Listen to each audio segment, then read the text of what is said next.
பாமகவில் இருந்து அன்புமணியை நீக்க ராமதாசுக்கு அதிகாரம் இல்லை என பாமக செய்தி தொடர்பாளரும் வழக்கறிஞருமான கே பாலு தெரிவித்துள்ளார். அண்மை செய்தியாக பார்த்துக் கொண்டிருக்கிறோம். முன்னதாக பாமக நிறுவனர் ராமதாஸ் அன்புமணியை கட்சியிலிருந்து நீக்கம் செய்து அறிவிப்பை வெளியிட்டிருந்தார்.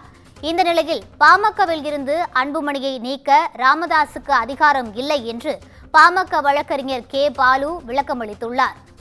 அண்மை செய்தியாக பார்த்து வருகிறோம். பாமகவில் இருந்து அன்புமணியை நீக்க ராமதாசுக்கு அதிகாரம் இல்லை என கே பாலு தெரிவித்துள்ளார். இது தொடர்பான கூடுதல் விவரங்களை வழங்குவதற்காக எமது செய்தியாளர் சிவகுமார் இணைப்பில் இருக்கிறார். வணக்கம் சிவகுமார், கூடுதல் விவரங்களை பதிவு பண்ணுங்க. அதாவது இன்னைக்கு காலையிலிருந்து தமிழக அரசியல் களம் ஒரு மிகப்பெரிய ஒரு என்ன சொல்றதுன்னா மிகுந்த ஒரு பரபரப்பு இடையில தான் இருக்குது.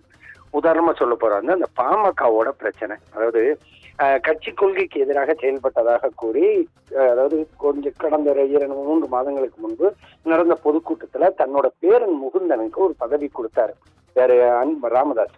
இது கொஞ்சம் கூட ஒத்துக்கிற முடியாத ஒரு சமாச்சாரம்னு சொல்லி மேடையிலேயே மைக்கை எரிஞ்சிட்டு போனாரு அன்புமணி ராமதாஸ். இதுக்கப்புறம் என்னன்னு பாத்தீங்கன்னா, தொடர்ச்சியா அவர்களுக்குள்ள மாற்றி மாற்றி கருத்து வேறுபாடு வந்த நிலையில தந்தை ஒரு இடத்துல அதாவது மாவட்ட செயலாளரை போடுறதும், அந்த இடத்த அன்புமணி வேற ஆளை போடுறதுமா பல்வேறு சர்ச்சைகள் நிகழ்ந்தது. மேலும் பாத்தீங்கன்னா மொத்தம் 19 குற்றச்சாட்டுகள் யாரு மேல, ராமதாஸ் மேல, அதாவது அன்புமணி ராமதாஸ் மேல ராமதாஸ் குற்றம் சாட்டி இருந்தாரு. இந்நிலையில அவர் இன்னைக்கு 10, அதாவது 2 தரப்புல 2 தடவை அழைப்பு விடுத்து வரல அப்படின்னு சொல்லி சொன்னதோடு இல்லாம கட்சியோட அடிப்படை உறுப்பினர் பதவியிலிருந்து நான் அவரை நீக்கிறேன் அப்படின்னு சொல்லியிருந்தாரு. இந்நிலையில இது ஒரு பெரிய சர்ச்சைக்குரிய விவகாரமா மாறின ஒரு சூழ்நிலையில இதுக்கு பலமுறை பதில் கொடுத்தும் தனக்கு எந்த விதமான பதிலும் கொடுக்கல. அதே மாதிரி அன்புமணி ராமதாஸ் சொல்றது முழுவதுமாக பொய் அப்படின்னு தெரிவிச்சிருந்தாரு. இந்நிலையில ராமதாஸுக்கு அன்புமணிய கட்சியிலிருந்து நீக்கிறதுக்கு அவருக்கு அதிகாரமே இல்லை அப்படின்னு சொல்லி பாமகவோட வழக்கறிஞர் கே பாலுங்கிறவர் தற்போது வெளியே ஒரு அறிக்கை ஒன்று வெளியிட்டிருக்கிறாரு. அதாவது தெரிவிச்சிருக்கிறாரு, பாமக கட்சிகளின் விதிப்படி அன்புமணியை நீக்கும் அதிகாரம் ராமதாசுக்கு இல்லைன்னு சொல்லி கே பாலு பேட்டி கொடுத்திருந்தாரு.